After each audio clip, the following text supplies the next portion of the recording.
Israel-Gaza Iran War News Live Update. Assault on eastern Syria claims life of Iraqi pro-Iranian militant.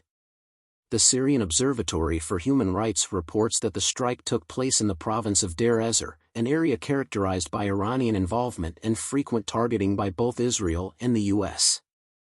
The observatory reported that an unknown air attack had killed one Iraqi member of the Islamic resistance in Iraq and injured two others, with no exact number of casualties yet known. The Islamic resistance in Iraq is a loose alliance of militias backed by Iran. In al-Bakamel area, a few kilometers away from Syrian-Iraqi borders, the Reuters-affiliated British news agency reported, adding that an explosion was audible at the same time as the hit.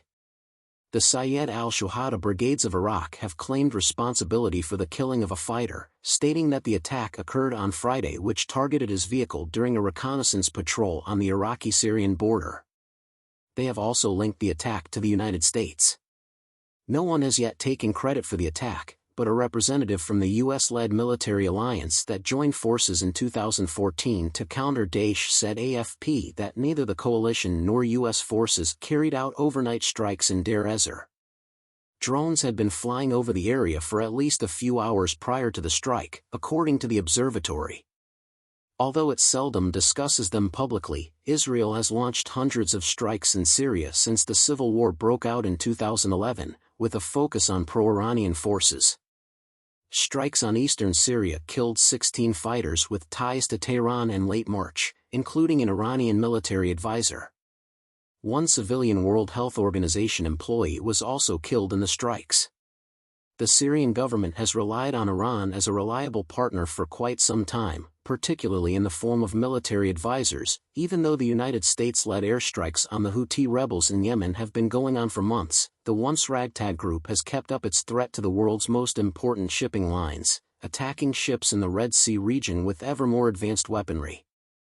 Houthi rebels have already burned down one ship and sunk another this month. Experts attribute the group's tactics, weapons, and swarms of drones that the fighters have launched at U.S. warships and the deployment of a remote-controlled boat laden with explosives to the group's benefactor, Iran. The latest surge in Houthi activity highlights the group's capacity to exert a persistent threat.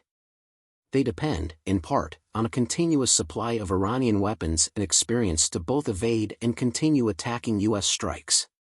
A number of members in Congress have voiced their disapproval of the United States' waning attempts to discourage the Houthis and safeguard international shipping. Their capacity to replenish what we destroy is unfettered and our capacity to block material entering the nation is small, stated Gerald Firestein, a senior scholar at the Middle East Institute in Washington and a former U.S. ambassador to Yemen. Iran has secretly transported weaponry and other equipment to Yemen for a long time, either via the Arabian Sea or via Oman, evading a UN arms embargo on the country. According to senior U.S. military commanders, the Houthis have also mastered the art of weapon modification and manufacturing, making history as the first organization to launch anti-ship ballistic missiles against naval targets.